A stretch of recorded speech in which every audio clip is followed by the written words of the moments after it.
En otros temas, hace unos días fue presentado el presupuesto de egresos de la Federación, todo el paquete económico. Vamos a hablar de este tema y me da mucho gusto saludar al subsecretario de Hacienda y Crédito Público, Gabriel Llorio. ¿Cómo estás, Gabriel? Buenos días.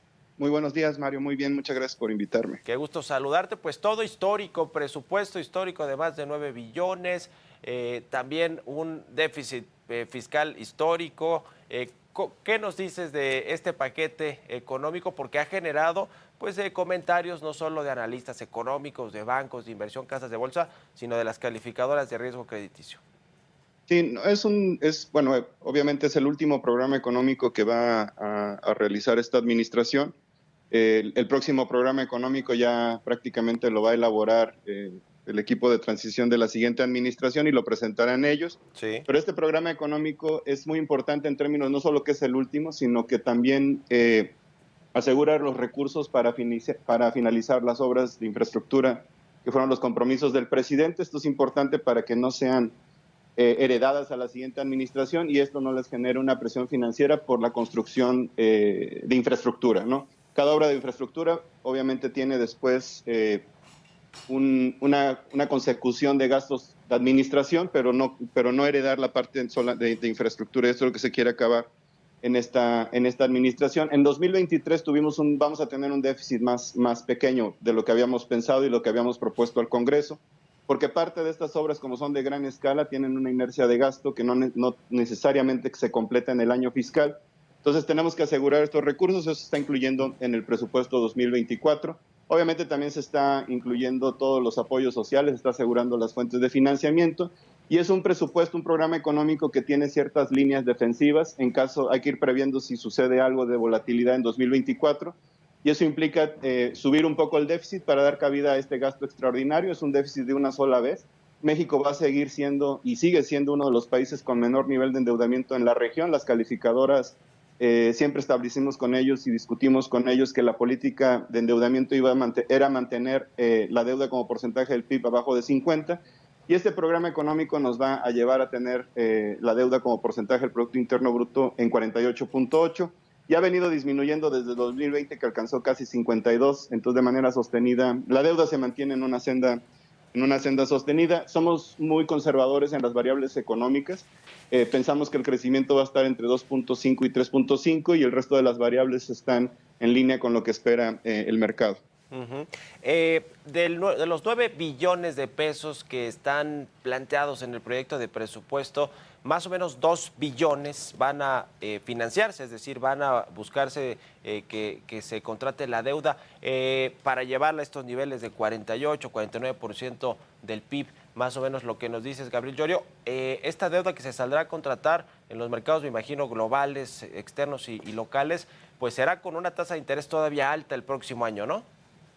Efectivamente, los bancos centrales internacionales y nuestro Banco Central, el Banjico, han señalizado que la tasa de interés se mantendrá alta todavía un tiempo extendido, no sabemos hasta cuándo. El mercado más o menos está señalizando o esperan que empiece a haber ajustes de reducción de tasa de interés el siguiente año, pero bueno, no, eso serán decisiones de las juntas autónomas de cada uno de los bancos centrales.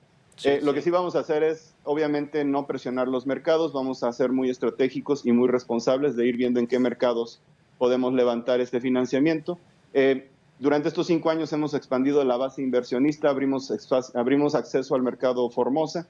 Entonces, en este sentido, sentimos que el mercado, levantar el dinero no va a ser un problema, pero efectivamente lo vamos a tener que hacer con tasas un poco más altas. El déficit de estos 2 billones que mencionas también incluyen los apoyos para Pemex. Pemex actualmente está pagando una tasa muy alta, 500 puntos base arriba de lo que se fondea el gobierno federal. Sí. Y por eso decidimos ya mejor incluirlo en el presupuesto y nosotros, de manera muy clara y transparente con los inversionistas, levantar ese dinero para abaratar el costo del costo financiero, lo que pagamos por intereses del sector público. ¿Qué va a pasar con el crecimiento económico? Primero tengo que decir que ustedes, y creo que particularmente tú, Gabriel Llorio, con la estimación que hicieron para este año de 3% al inicio del año, pues nadie veía que fuera a crecer 3% la economía. Prácticamente el mercado estaba muy debajo de esa expectativa y va a crecer 3% o un poquito más. Es decir, tuvieron razón desde el inicio, pero el próximo año se ve también complicado con Estados Unidos. ¿Qué va a pasar allá con la política monetaria, con el crecimiento? Es nuestro motor de las exportaciones. Y si no se cumple este 3% de crecimiento que están presupuestando promedio para el próximo año, ¿qué va a pasar con los ingresos fiscales y los ingresos del gobierno? No, sí, claro. De hecho, el presupuesto está elaborado con estimaciones muy conservadoras. Entonces, déjame responder, si Sí, quieres, tal vez un poco segmentar la sí, sí, respuesta. sí. Efectivamente, estamos viendo un crecimiento entre el 2.5 y 3.5 para el siguiente año. México ha venido creciendo entre el 3 y el 4% desde el 2020, después del impacto de COVID. Parte fue recuperación y rebote, pero digamos, en los últimos trimestres hemos visto crecimientos entre el 3 y el 4. ¿Qué estamos observando a nivel internacional? Efectivamente, Europa, por ejemplo, Alemania entrando en recesión técnica, una desaceleración en la zona europea. Alemania tiene un intenso flujo comercial con China y China también no queda claro todavía que pueda expandir su economía, parece que está creciendo menos y eso está generando una percepción de un menor crecimiento global, menor demanda menor demanda global. Estados Unidos pareciera estar entrando algunos de sus sectores en una moderación de crecimiento y hace un año, para hacer la distinción, se hablaba de una recesión económica, ahora ya casi nadie habla de una recesión económica, pero sí se habla de una moderación económica. Entonces, la perspectiva se ve retadora, pero no tan complicada como se veía hace un año. Y en México se está materializando cada vez más el fenómeno, la tendencia de relocalización de empresas. Sí. Solo pensamos que sí va a haber una moderación de crecimiento, pero no una recesión, y por eso estamos quitándole un 0.5 al rango que habíamos estado observando entre el 3 y el 4, y ahora vemos entre el 2.5 y el 3. Sin embargo, los ingresos los estimamos con 2.6 de crecimiento, es decir, con el rango inferior del rango que presentamos al Congreso. Y si hubiera una disminución del crecimiento, es decir, supongamos que queda en 1.6, esa diferencia son 50,000 millones de pesos. Digo, es mucho para una persona, pero en términos del presupuesto y del tamaño, es algo que se puede manejar y lo podemos absorber. Entonces es muy conservador y es muy defensivo el presupuesto en este sentido.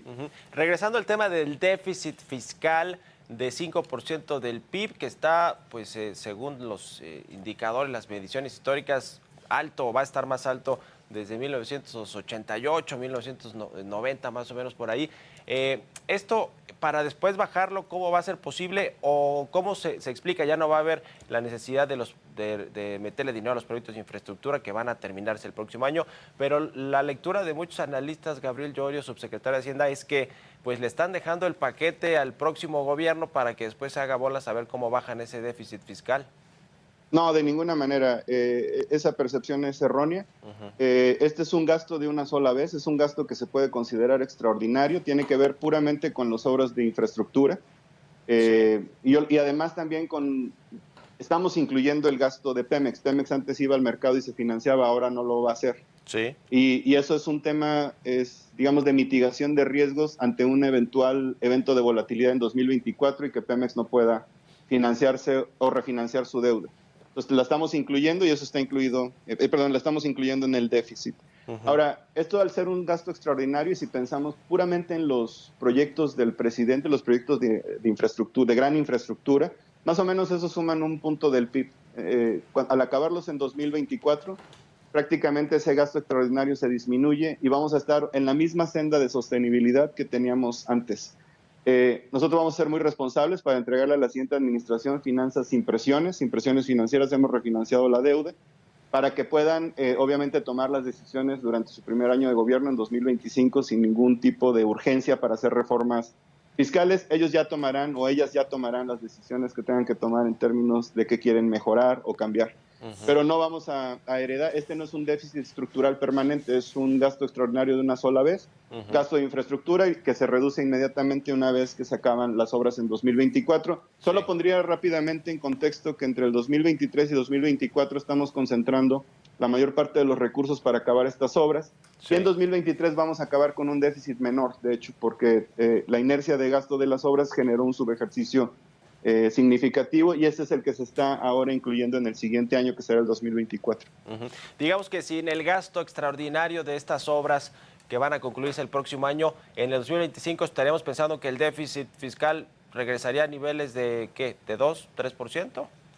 Sí, tendríamos que estar viendo más o menos un déficit nominal similar al que teníamos aprobado para el 2023, que es alrededor de 1.2 o tal vez un poco menos, de hecho. Ok, pues está muy interesante. El tema de que cerca de 8 de cada 10 pesos del presupuesto estén, digamos que etiquetados o que sean gastos fijos que tiene el gobierno entre las pensiones, el tema del gasto social, las participaciones federales a los estados, el tema del servicio de la deuda, de los intereses de la deuda. Nos habla de que tenemos un presupuesto de qué tipo, Gabriel Llorio, que pues nos queda un poquito de margen apenas para asignar o reasignar a proyectos prioritarios, o hablando del tema de la salud, de la educación, que siempre son muy importantes para un presupuesto. No, sin duda, y esto ha sido un problema estructural del presupuesto mexicano desde hace muchos años, no solamente en esta administración. Efectivamente hay gastos rígidos muy altos, se tienen que atender o se tienen que ver cómo se pueden reformular. Y nuestra base de recaudación, aunque nosotros en esta administración logramos incrementar la recaudación de ingresos tributarios en 2 puntos, que es equivalente a una reforma fiscal sin subir impuestos, continuamos siendo uno de los países que menos recauda. Hay mucha evasión, continúa habiendo mucha evasión, también hay un sector informal que no está dentro de los sistemas, y más bien hay que trabajar en reforzar la recaudación sin subir los impuestos. Y creo que ahí es donde está la mayor parte de la oportunidad. En la medida en la que podamos recolectar más y recaudar más sin subir impuestos, la economía no tendrá la carga fiscal, nosotros tendremos más ingresos y entonces se puede incrementar el gasto que no está ya por ley etiquetado. Pero efectivamente tenemos un presupuesto que tiene estas restricciones de manera histórica. Y tenemos que comenzar a pensar qué se puede hacer hacia el futuro. Sí, por último te pregunto brevemente, Gabriel Llorio, el tema de la inflación para el próximo año, que la tienen proyectada en 3.8%. Hay economistas también o analistas que dicen que con el gasto de 9 billones y con elecciones, es decir, con mucho dinero en la economía, este dato de 3.8% pues puede estar muy conservador, es decir, que va a haber presiones inflacionarias por todo el dinero que va a haber en la economía el próximo año. Estarían en lo correcto cuando suponen que hay puramente incentivos por el lado de la oferta, y esto no es el caso actualmente. La política fiscal y la política monetaria han estado coordinadas desde el impacto de COVID, cuando activamos el PASIC y cuando el Banco Central empezó a subir la tasa de interés, fue contención por el lado de la demanda, pero también hemos venido invirtiendo por el lado de la oferta. Todas las inversiones de infraestructura nos están elevando y nos van a elevar más el PIB potencial. Eso lo que nos genera es espacio para absorber cualquier efecto marginal que pueda haber en el aumento de la demanda. Actualmente la inflación que estamos observando sigue la mitad de la inflación viniendo del exterior, todavía por choques que vimos en COVID y que ya no voy a repetir porque los hemos discutido mucho. Y además también hay que tener en cuenta que el 2024 va a ser un año... pues prácticamente es un año de elección, es un año de transición, convergen dos elecciones, la de Estados Unidos y la de México. También. Y probablemente a partir de julio que se defina pues la candidata que ganó, prácticamente será, digamos, una transición en la que seguro vamos a observar una ralentización del gasto. Entonces, nosotros no creemos que va a haber una presión sobre la demanda agregada en México. Hay que también tomar en cuenta que el proceso de relocalización de empresas también está generando actualmente una presión en la demanda, y estos ya se están reflejando, por ejemplo, en los precios de las rentas, en los precios de materiales como acero, cemento, etcétera. Entonces pensamos que esto lo vamos a monitorear, pero no pensamos que va a tener este efecto porque estamos incrementando también el lado de la oferta. Bueno, pues te agradezco como siempre, Gabriel Llorio, subsecretario de Hacienda, por estos minutos y muy buenos días. Al contrario, muchas gracias, Mario. Un saludo a todo tu auditorio. Igualmente, hasta luego.